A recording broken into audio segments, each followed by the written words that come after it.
all the people relying on tourism Good morning. its effects, but also just to say, 6th of January 2026. I'm just heading to Scarborough at this time, so I'm gonna face the highway. So you guys just sit back and watch me going through.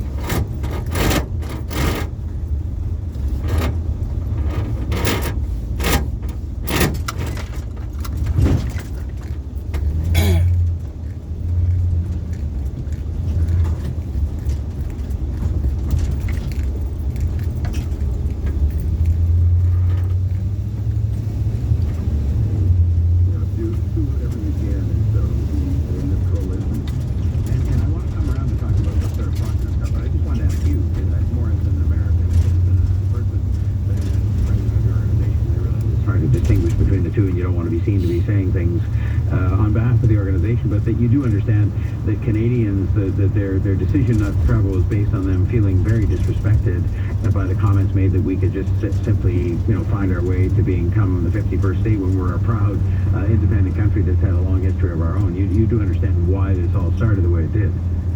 Oh, absolutely. And I can speak for myself that I find it appalling. And again, the U.S. and Canada have been such good friends forever. This was an absolutely unnecessary set of actions by my government. So I feel some responsibility also just to speak out and say, not all of us are on that boat. No, I think it's great, and I really thank you for doing that, and thank you for that honesty. So, back to what we could do that's more positive. You've talked about saying, let's have no more surprises, let's have no more, major changes in prices and fees and surcharges and all this kind of stuff, and let's get back to what we did before, which was not to involve ourselves in politics and tariff theatrics, but rather to focus on how we can create better deals for each other and benefit from sending business back and forth, as we did for decades and decades. That's right. We felt like the whatever we could do to try to build those bridges between, our tourism organizations, and of course on the U.S. side, within our coalition, there is a lot of energy around lobbying.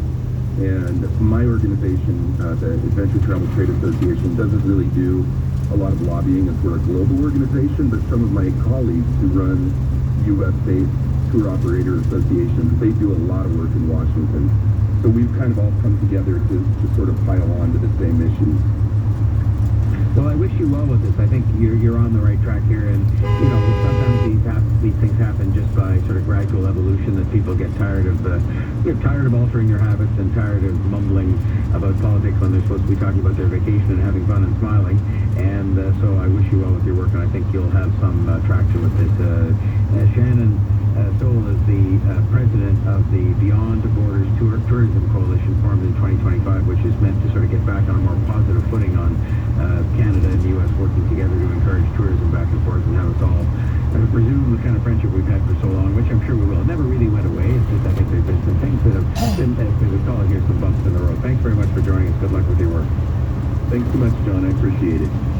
What discourages me is not so much, I understand what he's saying about being more positive. I'm not so much discouraged by the fact that Canadians are acting on this.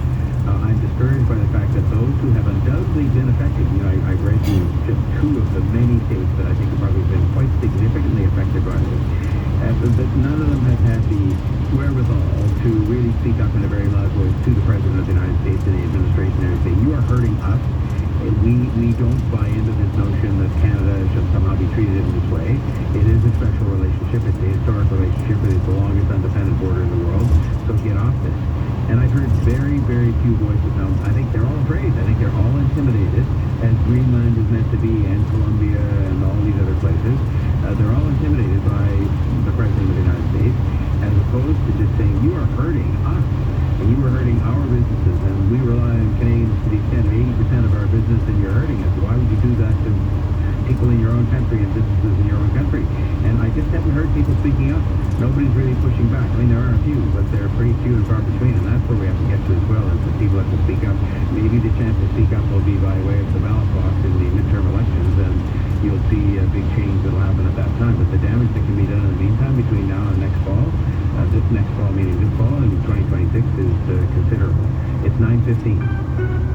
News Talk 1010, time saver traffic. Well, definitely seeing some new problems on the westbound side of the 403, and the collector is just coming off the 410 and past the 401. It's a stalled cruiser here now. Center lane is off limits. Again, this isn't the collector, the express lanes, if it is an option for you, where you want to be to avoid this slowdown. Thankfully, no other live lane issues to get in the way of your commute. Much improved drive on the 400 both lanes between Finch and the 401. We have two separate issues, northbound near Finch, southbound near the 401. Both are gone.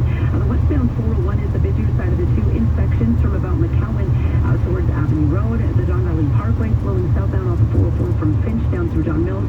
And northbound Allen north of the 401 remains slower than usual because of the maintenance. You can keep me posted at Start 1010. News Talk 1010 weather. We remain under a yellow warning, freeze and rain warning from Environment Canada. Periods of snow or ice pellets mixed with freeze and rain starting around the noon hour and then changing to rain or snow by the afternoon. The high 2 right now, 0 feels like -4. The weather's changing. Does your car have the right tires? Visit Mr. Looseless Tires for no appointment tire service and sales 7 days a week. Ready when you are. I'm Lisa Morales. Next update at 9:30 on News Talk 1010 Toronto. Where it is 9:16, and coming up, we're going to have a visit from a professor of political science at the University of Chicago. And, you know, we've seen Mr. Maduro gets carted off to court in New York, and his deputy takes over, and while Mr. Trump kind of mumbles ominous warnings about Venezuela behaving itself, it all sort of sounds like the Americans are going to go in and fix the oil industry, and everybody will live happily ever after. Maybe not so easily, says this professor. I don't want to put words in his mouth, but he'll tell us about what could happen going forward in Venezuela itself as we deal with the aftermath of the weekend's events. So that's coming up on News Talk 1010. John Tory for John Moore. He's part of LA's finest and the man everyone knows they can count on when their backs are against the wall. Nathan Fillion stars in a new season of The Rookie. Starts tonight at 10 on CTV. Stream next day on Crave. Stella, happy 2020. Thanks, Callum. I love this time of year. New beginning. Yes. And Spence paying the GST is helping couples buy their engagement rings. A little budget help. Callum, it's like we're Cupid's little helpers. And I'm the CEO? Cupid's little helpers aren't that corporate. Buy your engagement ring at Spence before Valentine's Day and save the 5% GST. Spence. Wow! Across from Scarborough Town Center, near Square One in Mississauga, and by Colossus Theater in Vaughan. We are summer. Are you ready? It's coming soon. North America's largest indoor boat show. The Toronto International Boat Show. Over 500 exhibitors and 200 seminars. It's Canada's official boating event of the year. January 17th to 25th at the Intercare Center. We are summer. Are you ready? We are summer! Toronto Boat Show. Visit TorontoBoatShow.com. Hi, Carol Lieber-Mitchell here from MNP Ltd, licensed insolvency trustee. These days, everything seems to cost more. Groceries, rent, and even your morning coffee. But what about debt help? That hasn't changed. Our confidential consultations are still free. For your free consultation, call 310-DEBT. That's 310-3328. Or visit mnpdebt.ca.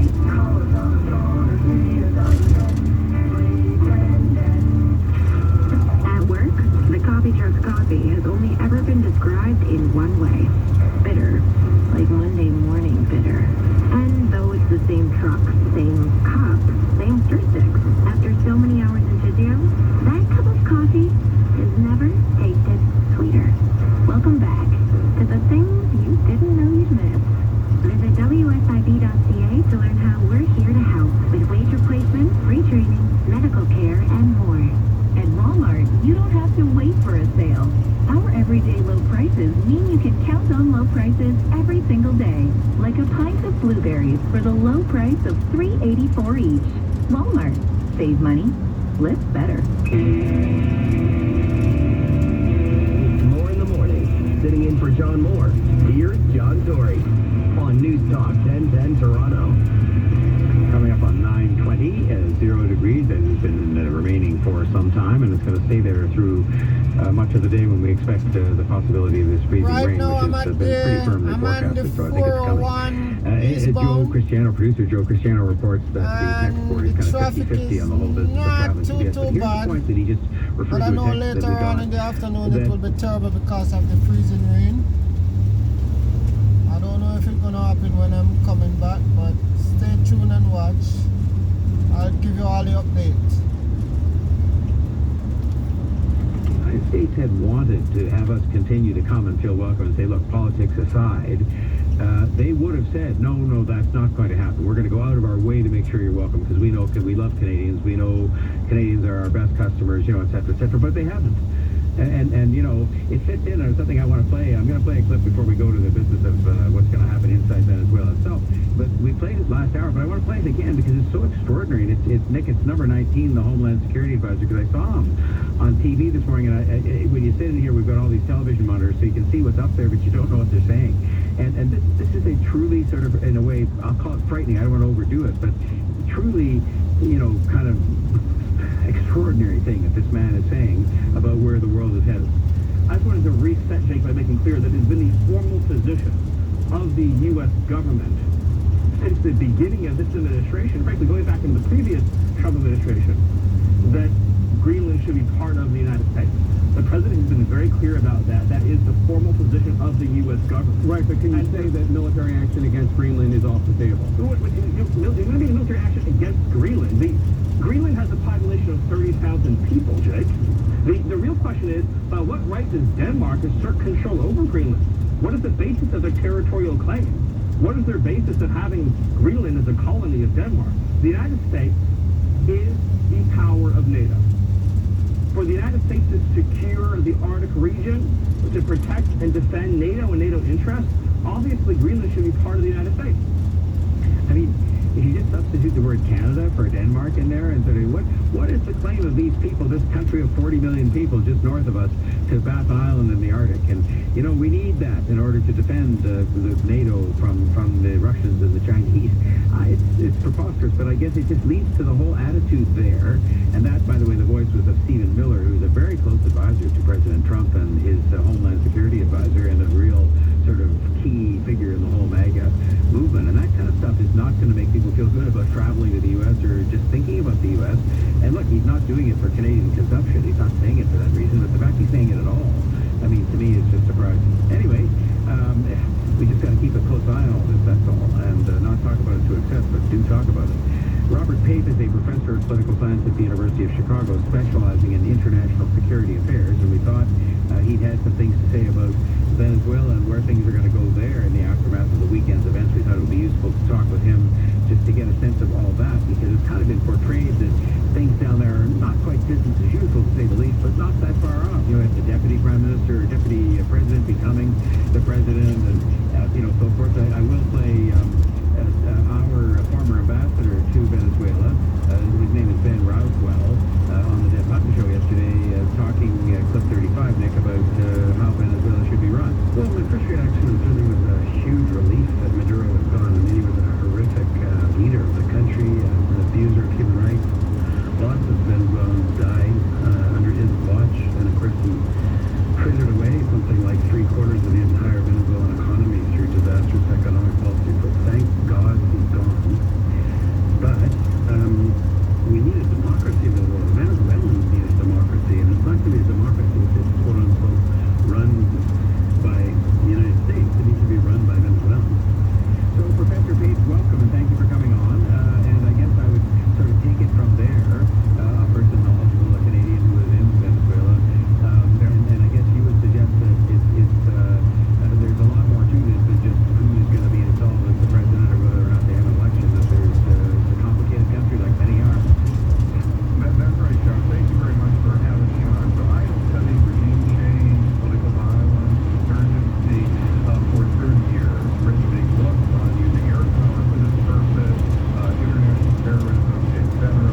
country wishes in the Western Hemisphere. I'm afraid Canada fits that bill. Oh, we're the closest. We're closer than Venezuela and closer than Greenland, for that matter. Well, it's very thought-provoking, to say the least, to have you on and to have you hear this. And perhaps we'll talk again as this all unfolds. We really appreciate your perspective on this, and your students are lucky to have you. Robert Pate is professor of political science at the University of Chicago, and he specializes in international security affairs. Thanks for coming on. Absolutely. Thank you. After the break, we're going to have a substitute. There's no substitute for Kathleen Wynne, but she's tied up with some other matters, and so we'll hear from Rob Davis today, a former city councillor and founder of Rob Davis and Associates, and he'll address what Kathleen normally addresses, which is stuff that's working and stuff that isn't, and that's coming up after the break. It's 9:30.